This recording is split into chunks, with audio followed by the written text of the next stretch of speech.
Hello and welcome to the week ahead. So we've been talking about this sideways action in QQQ and SPY for quite a while now, with Qs getting another rejection off the top, coming back down to the bottom of this range. Sorry, SPY getting another rejection off the top, coming back down to the bottom of the range. QQQ not even getting to the top again, setting a lower high, coming lower. So what do you do when the price action is doing this? Are you a range trader or a swing trader? Me, I'm a swing trader. So with this happening in the market, the things that I normally trade, which is typically very tech heavy, they're not really working anymore. So I've had to figure out where else am I going to go looking for stocks to get involved with. And so the way that I do that is I start to look around at the other sectors in the market and see how they are performing relative to the S&P. And so I'll start with something, you'll see I've highlighted XLI here, and I'm going to put up here with a template, I have a ratio chart at the bottom. So this is the XLI chart up here, and this is XLI divided by SPY on the bottom. And you can clearly see, actually, let's just jump out to the weekly time frame. And you can see that there's been a lot of relative strength in XLI now for many weeks. And it does have some resistance it's going to be battling with at some point here, right? But for now, it's bulls full steam ahead. So XLI is a place where there's strength. XLE, another place where there's strength. You can see here, it's had this downtrending resistance, which it's now broken through. And on the chart itself, you can see there was a long, consolidation sideways for many, many, many weeks. Basically, from back in 2024 was this top all the way to now, and it finally broke through and is pushing up.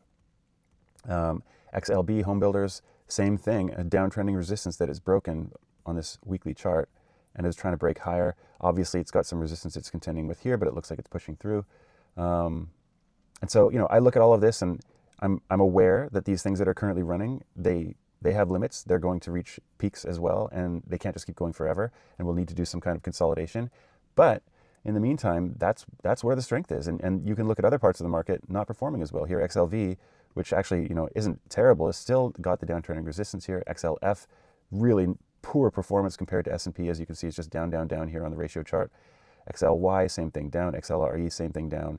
Trying to get little spikes here. And actually, I think I was looking at this on the monthly. Yeah, this is coming into monthly EMA 12 on the ratio chart, right as it's trying to push up through this resistance here on its own chart. And then it's got another resistance up ahead. So a lot, some work to be done here in XLRE. But so that's what I do, looking at the sectors, trying to figure out where strength is. And then once I've figured that out, like XLI is a place where there's strength, then I look at what are the top holdings in XLI, and I start to try to find stocks within those sectors. So I have a section here, or a watch list here, I called Riders. And inside of that, I've got my industrial stocks that I'm interested in, energy stocks I'm interested in, home builders I'm interested in, and I've got a few others, consumer staples I'm interested in, technology, even though technology, as in general, like let's look at XLK here, not performing as well as the S&P, but technology is a huge part of the market, and within XLK there are pockets that are performing well, like the memory stocks, which are like SNDK and MU and WDC. So these are all areas where they're performing quite well. So I have some of those on the list as well, and within those, I just go and look at what are the, actually XLI itself is performing quite well. So let's jump back to a different template here. So when I'm looking to get involved with one of these stocks, and let's just take XLI, the sector ETF itself, and just look at this for a moment, you can see that this is generally an uptrending stock. It had this long consolidation that happened here that it is now broken out of and back tested. So it broke out, back tested, and then it's basically away, right? And so this is now in an uptrend after this consolidation.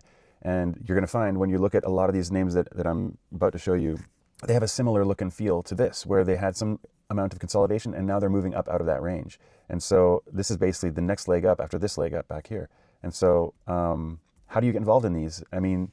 Sadly, it took me a while to realize that this is what was going on. So we're a little bit late in the rally. And so when I'm looking at these, there's a few ways that I qualify them. So number one, and most importantly, I want to make sure that they are riding a moving average. That is to say, they have a somewhat consistent pattern of when they set higher lows, it is at a moving average consistently holds and pushes it higher. So here you can see I've got this marked as a daily EMA 12 rider because it sort of dipped below here, but once it got out of this dip, it's basically been above the daily EMA 12 within some area of invalidation. So what I actually use is this blue line here is the EMA 12, and this brown line here is the EMA 26. And between the blue line and the brown line, there's this red area. This is basically exactly halfway between those two moving averages, and I use that as my invalidation zone. And so you can see as it dipped below the EMA 12, it never got below the invalidation zone. And so it's basically considered a rider. It's had many touches here, including another dip after the fact that held above the daily EMA 12 and now is going higher. So the first thing is, yes, find a rider, find a time frame that it is riding. And what I've found is that the most common time frames that get ridden consistently on these uptrending stocks are the daily EMA 12 and the 12-hour EMA 12, and sometimes even the 4-hour EMA 12 if it's in a very, very strong uptrend. But I also look for how extended is the stock from the 50 simple moving average. So down here I've got an indicator that shows me a few things, and the first one here is the ATRs to the 50. So how many daily ATRs is this stock stretched above the 50 simple moving average? And I don't have the 50 on this chart right now, but generally speaking, the 50 simple moving average and the weekly EMA 12 track pretty closely. And so you can just imagine that if the 50 is somewhere right around here by the weekly, then this is currently at the close of Friday, 4.84 ATRs. And so the rule that I've been adopting here is if it's above 4 ATRs from the 50 simple moving average, then that's a little too extended to try to get involved. I want it to come in and be at less than or equal to 4 ATRs. And even then you're getting to the upper edge. Now they can get super stretched. I've seen some of these stocks get 10 ATRs from the 50. So it doesn't mean that you can't get involved there. It just means that it gets harder and harder to justify because it's getting more and more extended. And as you can see, when it does get extended above even the rider that it's on, it does tend to have pretty deep pullbacks. And if you're trying to hold your profits, you don't want to have to hold through a very, very deep pullback. So when I'm trying to get involved, I want to get it as close to the rider that it's riding, and hopefully when it's at that level, it's less than 4 ATRs from the 50 simple moving average. I also have average daily volume requirement, so I want to trade high liquidity stocks, not low liquidity stocks. I just find them easier to trade. I find the spreads are thinner, and I have fewer errors happen when I'm trying to get involved. Like I don't get bad fills. I don't get if I hit a stop, I don't lose more than I had planned because the fill is bad, that sort of thing. And then finally, I do have an ATR requirement, but this one I don't follow to the T, but essentially I want the stock to be able to move a certain amount each day in percent move to justify it going, because otherwise I'm going to end up sitting in a stock that is very slow to go and can be a bit more choppy. Okay, so those are the requirements. With that in mind, let me go show you some of the ones that I've been looking at. And I'll start with the trade that I took on Friday in GLW. So GLW, I would say that this one did not quite meet the requirements that I was looking for. It definitely is a rider, and actually it's not a daily rider. I'll show you what it's riding. I think it's the 12-hour. Yes, so here you can see basically as soon as it made this breakout here, it's been holding the 12-hour. So we have 1, 2, 3, 4 touches, 5, 6 touches, and then on Friday we came in for a 7th touch of this rider. And it's worth noting that when it did come in and get to this level, if I go back to the daily so you can see that indicator, right now at the close of Friday, it's 5.72 ATRs, but when it came down and was almost touching the daily or the 12-hour rider, it was just over 4. So it fit the criteria. It also fit the volume of dollars traded. It also fit the ADR, like very large ADR moves on this. So 12-hour time frame rider, and you can see it makes these really big moves and then comes back in. But it basically been going sideways, and I was looking for some kind of dip, hoping that this thing is going to be able to actually break out. So right off the open, it did a flush down. And I have this indicator that I've made that helps me to work with riding stocks or trend riding stocks. And this one here, you see it's showing the rider, the surf guy with a 12-hour 12 EMA. And then I've got an area above that is sort of an alert area. You can see there's a wavy green line here. And that is my alert level. So as soon as price touches that level, I get an alert on any of the stocks that I'm watching that are in riders that I've identified. So this one is a 12-hour rider. It hit this level on Friday morning. I got the alert. I jumped over here and started looking at this stock to try to get involved. And here's what happened. Let's get right down to the 2-minute time frame on Friday. So right off the open here, a bit of balance, and I knew we were close. Like as we were coming into the day, we'd already come down very deep towards the area that I was interested. So we were sort of gapping down in the pre-market. And then we had balance off the open, and it was as it broke that balance to the downside, that's actually when I got alerted when it crossed this line. These two dips here didn't quite get it. So across the line, I got the alert, I zoomed in on the chart, and I had a few minutes to try to figure out what I was going to do.